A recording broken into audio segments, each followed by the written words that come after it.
Diode. Diode में 2 electrode होते हैं, number 1 anode, number 2 cathode. Diode as a rectifier, diode का काम होता है एसी बिजली को डीसी बिजली में बदली करना।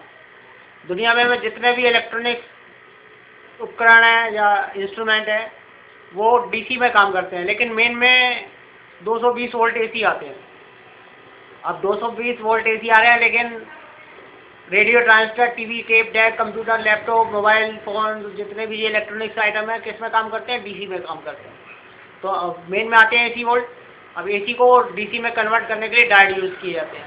डायोड में 2 इलेक्ट्रोड होते हैं, एनोड और कैथोड। ये डायोड का चिन्ह है।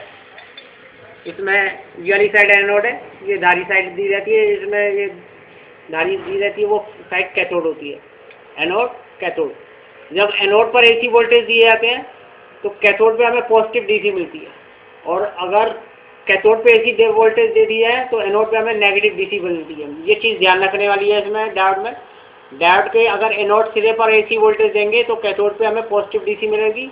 अगर हम कैथोड पर एसी वोल्टेज दे देंगे तो एनोड पर हमें नेगेटिव डीसी मिलेगी। काम करते हैं, डायोड काम करता है, लेकिन वोल्टेज रिवर्स हो जाते हैं उस समय। अब ये डायग्राम है रेक्टिफिकेशन का मतलब होता है एसी वोल्टेज को डीसी बिजली में बदली करना। अब ये सिंपल डायग्राम है डायोड को समझने के लिए। मेन में ये 220 वोल्ट एसी आ रहे हैं।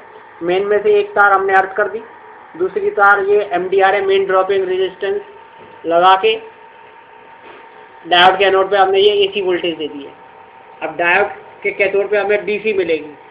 अब ये जो एनोड पर हम एसी वोल्टेज देते हैं, कैथोड पर जो डीसी मिलती है वो प्योर डीसी नहीं होती है, उसे हम पल्सेटिंग डीसी कहते हैं। पल्सेटिंग डीसी इस तरह से चलती है। हम ये शुरू में पढ़ा था, ये एसी इस रूप में चलती है, अपनी दिशा बदलती चलती है। अब एनोड पर तो हमने ये एसी थी, लेकिन कैथोड पर हमें क्या मिलेगी? Pulsating DC. पल्सेटिंग डीसी का मतलब होता है जब ये पॉजिटिव साइकिल आती है तो ये काम करता है, माइनस पे काम नहीं करता। तो फिर पॉजिटिव पे काम करता है, माइनस पे काम नहीं करता। तो हमें कैथोड पे इस टाइप का ग्राफ मिलता है।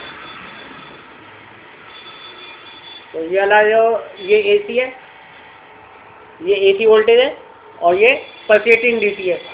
इसमें नेगेटिव साइकिल कट जाती है। पर अब पल्सेटिंग डीसी वाला कि इसमें डीसी भी है और एसी भी है, प्योर डीसी नहीं है ये। लेकिन रेडियो ट्रांजिस्टर, टीवी, डायट वगैरह जो भी है, मोबाइल वगैरह प्योर डीसी में काम करते हैं। तो प्योर डीसी बनाने के लिए ये इलेक्ट्रोलाइटिक कंडेंसर लगाए जाते हैं। अब इस कैथोड पे हमें पल्सेटिंग डीसी मिल रही है। फिर हमने ये फिल्टर कंडेंसर लगाया। फिल्टर कंडेंसर का काम है, अब यहाँ पे पॉजिटिव डीसी मिल रही है हमें, तो पॉजिटिव वाली साइड में पॉजिटिव लगेगी, नेगेटिव ग्राउंड मिल गया है, ग्राउंड मिल गया।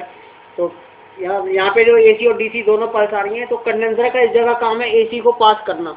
एसी इसमें से ग्राउंड हो जाएगी और खाली डीसी रह गई। फिर ये एक लो फ्रिक्वेंसी चोक लगाते हैं या रेजिस्टेंस भी यूज़ कर सकते हैं। यहाँ पे अब क्या होता है कि ये डीसी को आगे जाने देती है, एसी को रोकती है। बाय द वे थोड़ी बहुत लीकेज की वजह से एसी आ गई, तो एक और कंडेंसर लगा देते हैं। इसमें भी ये प्लस, ऊपर वाला पॉइंट प्लस है, नीचे वाला माइनस, माइनस वाला ग्राउंड कर देते हैं। अब दूसरा कंडेंसर लगाया, थोड़ी बहुत जो एसी की पल्स आती है वो भी अर्थ हो जाती है। तो बी पॉइंट पे हमें प्योर डीसी मिल जाती है। ए पॉइंट पर पल्सेटिंग डीसी मिलेगी और बी पॉइंट पे हमें प्योर डीसी मिलेगी आफ्टर पाई टाइप फिल्टर सर्किट। फिर समझो मेन में 220 वोल्ट एसी आते हैं। एसी वोल्टेज डायोड के एनोड पर दिए, डायोड के एनोड पर जब एसी वोल्टेज देते हैं तो कैथोड पे हमें पॉजिटिव डीसी मिलती है। जो कैथोड पर डीसी मिलती है वो प्योर डीसी नहीं होती, पल्सेटिंग डीसी होती है। पल्सेटिंग डीसी का इस टाइप का डायग्राम होता है। अब प्योर डीसी बनाने के लिए हमें क्या करना पड़ेगा? फिल्टर सर्किट लगाते हैं। फिल्टर सर्किट में सबसे पहले ये कंडेंसर लगाया। इस कंडेंसर का काम है एसी को पास करना, डीसी को रोक लेना। तो ये एलएफसी लो फ्रिक्वेंसी चोक लगाई या रेजिस्टेंस भी लगा सकते हैं। इसमें से डीसी को आगे जाने देगी ये लो चोक, एसी को रोकेगी। बाय द वे थोड़ी बहुत एसी की पल्स आ गई तो एक और फिल्टर कंडेंसर लगा देते हैं। यहाँ पे एसी पूरी तरह अर्थ हो जाएगी और वी पॉइंट पे हमें प्योर डीसी मिल जाएगी, जो बाकी की आगे सर्किट में दी जाएगी। और आगे पढ़ेंगे डिटेल में डायोड के बारे में। अभी इतना, थैंक यू।